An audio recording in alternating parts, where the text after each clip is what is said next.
Hello बच्चों, last lecture में हम लोगों ने वेक्टर प्रोडक्ट की बात करी थी और टॉर्क को समझने के लिए वेक्टर प्रोडक्ट बहुत ज़रूरी था। अब मैं उम्मीद करता हूं कि आप लोगों को मोमेंट ऑफ फोर्स यानी टॉर्क अब समझ में आ गया होगा। टॉर्क की डायरेक्शन हम कैसे निकालते हैं शायद ये भी समझ में आ गया होगा। इस टॉपिक को मैंने आपको अच्छे से समझाने के लिए पीछे का भी इसीलिए अभी इसमें जोड़कर पढ़ा दिया ताकि आपको टॉपिक को समझने में प्रॉब्लम ना आए। अब आज हम बात करेंगे जब किसी बॉडी पर, किसी भी ऐसे सिस्टम पर दो या दो से ज़्यादा फोर्स लगते हैं और वो रोटेशनल इक्विलिब्रियम पोजीशन में रहती है, तो हम इसको मैथमेटिकली कैसे सॉल्व करते हैं। इक्विलिब्रियम का मतलब होता है संतुलन, चाहे ज़िंदगी में हो खुशियों का और गम का संतुलन, चाहे किसी भी चीज़ पर किसी भी तरीके की अगर हम संतुलन की बात करें तो जहाँ पर चीज़ें बैलेंस होती हैं वहीं पर इक्विलिब्रियम क्रिएट होता है, वहीं पर संतुलन क्रिएट होता है। हम अपनी बॉडी का बैलेंस बनाकर रखते हैं तो हम इक्विलिब्रियम ऑफ स्टेट को फॉलो करते हैं।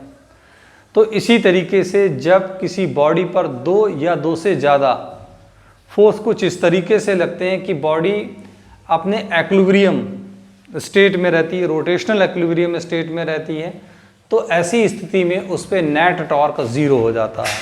मतलब जितने भी फोर्स उस बॉडी पर लग रहे होते हैं और वो उस पर टॉर्क क्रिएट कर रहे होते हैं, तो वो सभी टॉर्क एक दूसरे को बैलेंस करते हैं, जिसकी वजह से यहाँ पर बॉडी जो है रोटेशनल इक्विलिब्रियम स्टेट में रहती है। तो आज हम पढ़ेंगे rotational equilibrium and principle of movement.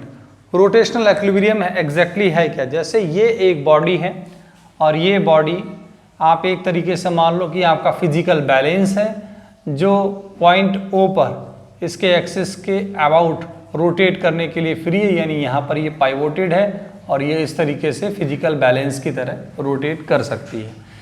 तो इस पे एक हमने वेट हैंग किया जो कि इसकी इस पोजीशन से D1 डिस्टेंस पर है, D1 डिस्टेंस पर, और दूसरा वाला जो है वो D2 डिस्टेंस पर है। ये वाला जो वेट है वो बॉडी को इस तरीके से घुमाने की कोशिश करेगा, मतलब ये एंटी क्लॉकवाइज होगा, एंटी क्लॉकवाइज होगा, और ये इसको इस तरीके से घुमाने की कोशिश करेगा, ये क्लॉकवाइज होगा। तो प्रिंसिपल ऑफ मूवमेंट ये कहता है अगर किसी बॉडी पर दो या दो से ज़्यादा फोर्स लग रहे हैं और वो टर्निंग इफेक्ट प्रोड्यूस करने की कोशिश कर रहे हैं, तो ऐसी स्थिति में एंटी क्लॉकवाइज और क्लॉकवाइज दोनों तरीके के जो टॉर्क हैं वो एक दूसरे को बैलेंस करेंगे।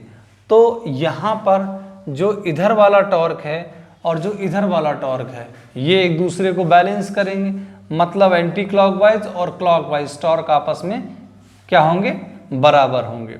तो ऐसी स्थिति में टॉर्क निकालने की पोजीशन, टॉर्क निकालने का जो है कंसेप्ट आपको पता ही है कि अगर एक रॉड यहाँ पर पाइवोटेड है और उस पर फोर्स नीचे की तरफ लग रहा है, परपेंडिकुलर नीचे की तरफ, तो ये मैक्सिमम टॉर्क हो गया। तो आपको ये फार्मूला मैंने पढ़ाया है, इसको मैं τ1 मान लेता हूँ और इसको मैं τ2 मान लेता हूँ। तो यहाँ पर τ1 और τ2 आपस में क्या होंगे? बराबर होंगे। अब τ1 को कैलकुलेट करने के लिए हमें फोर्स F1 पता होना चाहिए। F1 फोर्स ये रहा, और एक्सिस ऑफ रोटेशन से परपेंडिकुलर डिस्टेंस आप जानते हैं ये होगी perpendicular distance axis of rotation से, जो कि D1 के बराबर है। तो ये आ जाएगा D1, और यहाँ पर ये जो फोर्स है वो F2 है, और ये जो परपेंडिकुलर डिस्टेंस है इससे फोर्स से ये D2 है। तो ये आ जाएगा F1 D1 is equals to F2 D2।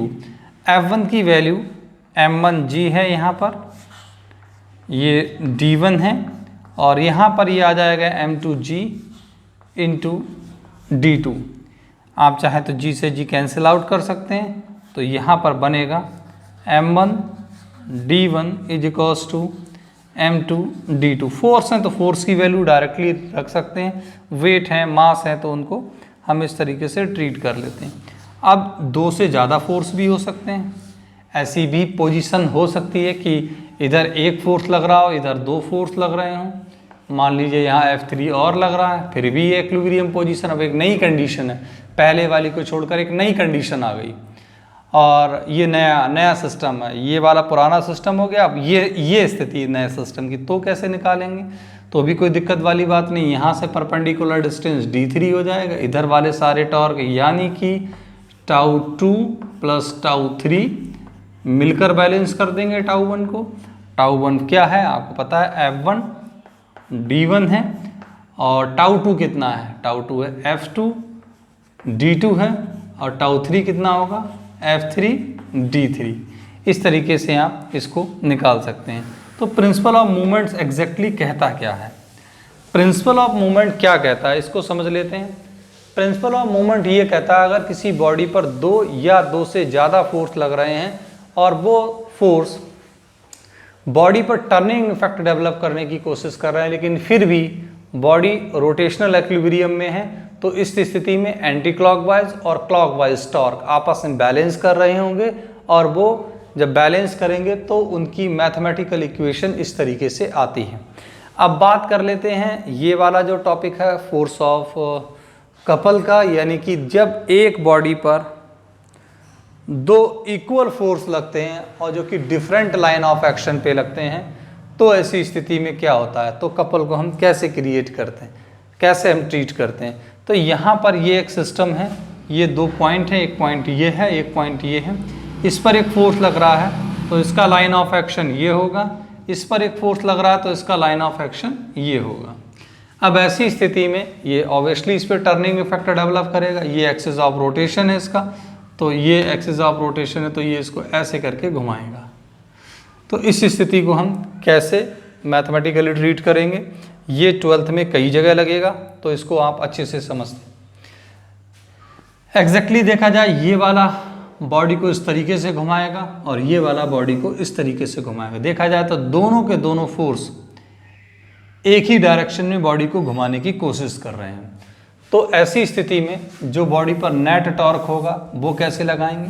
Couple का मतलब ये होता है कि पेयर जब इक्वल और अपोजिट फोर्स लगते हैं जो कि डिफरेंट लाइन ऑफ एक्शन के अलॉन्ग लगते हैं, तो वो बॉडी में टर्निंग इफेक्ट डेवलप कर देते हैं और बॉडी घूमने के लिए फ्री हो जाती है अपने एक्सिस के अबाउट।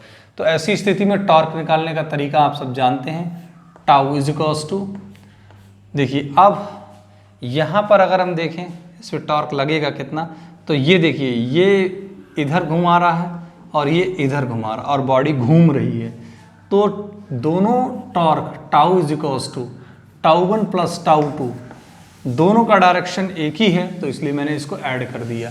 तो τ1 और τ2 मिलकर नेट टॉर्क प्रोड्यूस करेंगे, और ऐसी स्थिति में τ1 की वैल्यू क्या होगी, तो τ1 की वैल्यू होगी F into axis of rotation से परपेंडिकुलर डिस्टेंस AO हो जाएगा, तो ये आ जाएगा AO प्लस, अब दूसरे की बात करें तो ये τ2 की वैल्यू कितनी हो जाएगी, F into perpendicular distance from axis of rotation BO, ये आ जाएगा BO।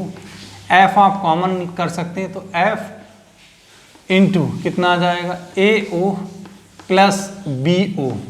अब यहाँ पर देखिए ये टाउ इक्वल्स टू कितना आ जाएगा, F AO प्लस BO मिलकर AB हो जाएंगे, तो ये आ जाएगा AB। अब एग्जैक्टली देखा जाए AB है क्या, इसका डेफिनेशन क्या बनेगा, जब बॉडी पर पेयर में फोर्स लग रहा हो, इक्वल और opposite force different line of action के अलॉन्ग लग रहे हों, तो ऐसे में बॉडी का टॉर्क क्या होगा, तो ऐसे में जो बॉडी का टॉर्क होगा वो दोनों फोर्स में से एक फोर्स और उनके बीच का जो परपेंडिकुलर डिस्टेंस होगा उसके मल्टीप्लिकेशन के बराबर होगा। तो therefore the net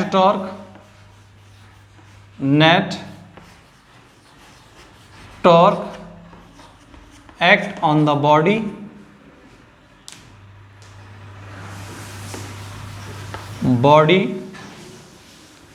is equal to product of either force and perpendicular distance between them. तो इस तरीके से हम यहाँ पर टॉर्क को कैलकुलेट कर सकते हैं। यहाँ बॉडी रोटेशनल इक्विलिब्रियम में नहीं होगी, यहाँ बॉडी घूम रही होगी और यहाँ बॉडी रोटेशनल इक्विलिब्रियम स्टेट में होगी। तो डियर स्टूडेंट, ये दोनों टॉपिक क्लास 12th में यूज़ होते हैं, आप इसको अच्छे से रिवाइज करें। अब नेक्स्ट लेक्चर में मैं इसके न्यूमेरिकल को डिस्कस करूँगा। Thank you so much.